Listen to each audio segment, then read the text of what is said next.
एक शहर है जो पूरी तरह से कचरे पर बना हुआ है। दुनिया के सबसे मशहूर टूरिस्ट अट्रैक्शन से बस थोड़ी दूर एक ऐसी जगह है जहां हर दिन 14,000 टन कचरा डंप किया जाता है। यहाँ के लोग जिंदगी जीने के लिए कचरे के पहाड़ों को हटाने पर मजबूर हैं। बिना साफ पानी, अनिश्चित बिजली और बीमारी के लगातार खतरे के साथ इस शहर में जिंदगी रोज एक जंग की तरह है। लेकिन कभी कभी एक इंसान का कचरा दूसरे इंसान का खजाना बन जाता है, क्योंकि यहाँ हजारों लोकल लोग कचरा इकट्ठा करके अपनी फैमिली को सपोर्ट करते हैं। और आप यकीन नहीं करेंगे कि उन्हें इसमें कैसी कैसी चीजें मिलती हैं। तो लोग यहाँ कितने पैसे कमाते हैं और क्या आप इस शहर में एक दिन भी सर्वाइव कर सकते हैं? आइए पता लगाते हैं। यहाँ जगह ही नहीं है भाई, ध्यान न दिया तो सिर कट सकता है। हे मिस्र में आपका स्वागत है। इस एडवेंचर में मेरे साथ हैं मैगिड, जो इसी कम्युनिटी के लोकल गाइड हैं। अरे आपकी हैट ले ली। मेरा एक गोल ये भी है कि मैं मैगिड के साथ मिलकर किसी के घर तक पहुंचूं और उनकी रहने की कंडीशन देखूं। उन्होंने कहा कि हम ये बाद में ट्राई कर सकते हैं। हमारे साथ मेरी मिस्री दोस्त पसंद भी हैं, जो पहले कभी गार्बेज सिटी नहीं गई। आपका जन्म और परवरिश काहिरा में हुई है? मैंने पूरी जिंदगी यही बिताई है। काहिरा में बड़े होते हुए मैं हमेशा बहुत ज्यादा ओवर स्टिमुलेटेड महसूस करती थी, पर पिछले कुछ सालों में मैंने इसकी अराजकता को सराहना शुरू किया है। और हम यहाँ अपना सिर कटवाने की कगार पर हैं। कैसे हैं आप? अभी हमारे सामने देखिए, ये ट्रैफिक जैम देखिए। जो कुछ भी हम देख रहे हैं उसे समझने की कोशिश कर रहा हूँ। जैसे बूम, हम यहाँ आ गए। समझने की कोशिश कर रहा हूँ कि हो क्या रहा है। हमारा ऑफिस यहाँ से बस 15 मिनट की राइड पर है। आपने कभी इस जगह के बारे में नहीं सुना जब तक मैंने आपको मैसेज नहीं किया? ये जगह है, पर मैंने कभी यहाँ आने और घूमने का फैसला नहीं किया। हाँ, ये जगह चलने के लिए बहुत फ्रेंडली नहीं है। तो यहाँ सारा कचरा शहर से इकट्ठा किया जाता है। लोग काहिरा में जाते हैं, कचरा उठाते हैं, इकट्ठा करते हैं और फिर इसे यहाँ लाते हैं। फिर इसे यहीं पर अलग किया जाता है। कुछ लोगों का साइड बिजनेस भी होता है, जहाँ अगर उन्हें कचरे में कोई काम की चीज मिले, जैसे घड़ी या... हाँ बिल्कुल, मुझे लगता है कि आपको ये जगह पसंद आएगी। हाँ सही कहा, यहाँ के लोग बहुत ईमानदार हैं। अगर उन्हें कचरे में सोना या कुछ कीमती चीज मिलती है तो वो वापस कर देते हैं। कल ही हमने कुछ ऐसा पाया था। मुझे नहीं पता था कि वो लोग रिसाइकलिंग को इतनी गंभीरता से लेते हैं। मतलब हमारे यहाँ तो मुश्किल से कचरे को अलग किया जाता है, लेकिन ये लोग इसे मैन्युअली अलग करते हैं। उन्होंने कार्डबोर्ड को डाउनटाउन के एक फैक्ट्री, जिसे अल आशेर कहते हैं, वहाँ भेजा। नमस्ते। बहुत सारे बॉक्सेस हैं। ये जगह स्टोरेज जैसी लगती है, जहाँ से इन्हें रिसाइकल करने के लिए फैक्ट्री ले जाया जाता है। हर कोई बस इस कोने में मेहनत से काम कर रहा है, जैसे लाखों बॉक्स रखे हों। यहाँ गार्बेज सिटी, जिसका ऑफिशियल नाम मनीशियात नासर है, में 90,000 से ज्यादा लोग रहते हैं। यहाँ रहने वाले लोगों को जबालीन कहा जाता है, जो ज्यादातर गरीब क्रिश्चियन हैं, जो 1940 के दशक में गीजा से यहाँ आकर बसे थे। जल्द ही जबालीन काहिरा के इनफॉर्मल गार्बेज कलेक्टर्स बन गए। आज लगभग 90% जबालीन लोग सेल्फ बिल्ड घरों में रहते हैं, जो अक्सर स्लम्स जैसे होते हैं। वो गधों की गाड़ियों का इस्तेमाल कर काहिरा में कचरा इकट्ठा करते हैं और इसे अपने घर लाकर छांटते हैं। बच्चे प्लास्टिक का ध्यान रखते हैं, महिलाएं कैंस को संभालती हैं और पुरुष ग्लास और मेटल पर फोकस करते हैं। वो ऑर्गेनिक वेस्ट को सुअरों को खिलाते हैं। जबालीन लोग 85% तक कचरे को रिसाइकिल करते हैं, जो कि वेस्टर्न कंट्रीज के 25% के एवरेज से कहीं ज्यादा है। लेकिन उनका ये तरीका अब खतरे में है। काहिरा के अधिकारी बड़े गार्बेज कंपनियों से बात कर रहे हैं ताकि वो कचरा इकट्ठा करने का काम संभाल लें, जिससे जबालीन की इकोनॉमी और उनका लाइफस्टाइल रिस्क में पड़ गया है।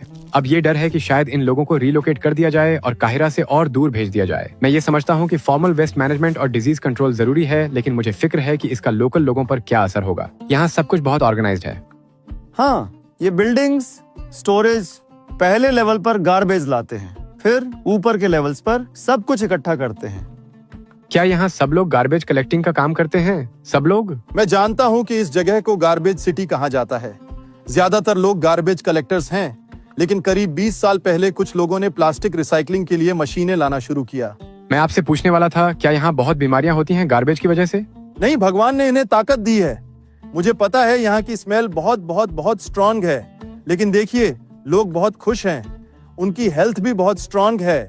Egyptian immunity. हाँ, ये बहुत स्ट्रांग है। मैं आपको टैप वाटर दूंगी पीने के लिए, आपकी इजिप्शियन इम्यूनिटी रोकने के लिए। बिल्कुल, सच में ऐसा लगता है कि यहाँ हर कोई गार्बेज के साथ ही काम कर रहा है, जैसे कोई और काम नहीं कर रहा, सिर्फ गार्बेज इकट्ठा कर रहा है। और हर जगह, हर कोने में गार्बेज ही गार्बेज है। ये देखिए, ये लोग 3rd और 4th फ्लोर तक सामान ऐसे ट्रांसपोर्ट करते हैं। एक पुलिस सिस्टम है जिसमें वो बैग्स को स्लैक लाइन पर ऊपर खींचते हैं। इस कम्युनिटी में हर जगह कोई ना कोई कुछ कर रहा है, अपने शॉप्स में बिजी है। अभी एक आदमी अचानक कहीं से आ गया, पता नहीं वो क्या फिक्स कर रहा है। देखो यहाँ ये बैग्स।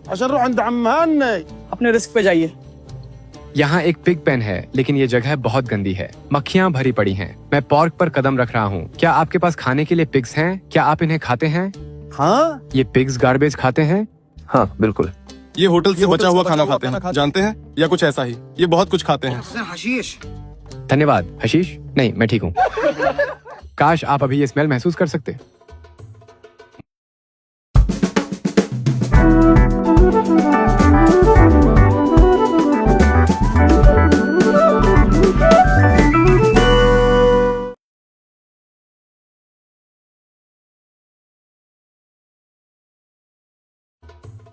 मुझे ऐसी चीजों की आदत है, लेकिन ये तो देखिए ये क्या खा रहे हैं। ओ माय गॉड, इसकी स्मेल बहुत खराब है, जैसे उल्टी की स्मेल। ये दिखने और स्मेल करने में उल्टी जैसा लग अब रहा है। जानते हैं इस्लाम में हम पोर्क क्यों नहीं खाते, क्योंकि बचपन में हमें यही इमेज दिखाई जाती थी और वो कहते थे आप ये क्यों खाना चाहेंगे, देखिए ये कूड़ा खाता है। ओ यार, इनकी खाने की आवाज और स्मेल, ओ माय गॉड। और फिर बचपन में जब ये देखते थे तो कहते थे कि हाँ ये नहीं खाना, नहीं। हम एक छोटे से गली से गुजर रहे हैं जहां लाइट बस कूड़े के ढेरों के बीच से छन कर आ रही है। आप देखते हैं एक औरत यहाँ बैठी है, इस पूरे कूड़े को छांट रही है। ये वो चीज है जो मैंने पहले कभी नहीं देखी, और ये सिर्फ एक जगह नहीं है। हर घर, हर गली में, हर कोने पर एक औरत या औरतों की टीम कूड़ा छांट रही है। आप कैसे हैं? हालेलुया। जब उन्होंने कहा गार्बेज सिटी, मुझे नहीं लगा था कि ये सचमुच गार्बेज सिटी होगी। जैसे सिर्फ गार्बेज। यहाँ करने या देखने के लिए गार्बेज इकट्ठा करने के अलावा और कुछ भी नहीं है। थोड़ा अजीब लग रहा है। मैं चलते हुए प्रीमियम ब्रांड्स के प्रोडक्ट्स देख रही हूँ जो आमतौर पर महंगे होते हैं, और फिर वही चीजें यहाँ फर्श पर बिखरी हुई हैं। जैसे 10 मिनट दूर किसी कैफे में 4 यूरो की कॉफी होती है, और फिर सही। वही कॉफी हाँ। कप यहाँ गार्बेज में मिल हाँ। जाता है। वो कॉफी कप्स इस ठीक है। लाइब्रेरी में।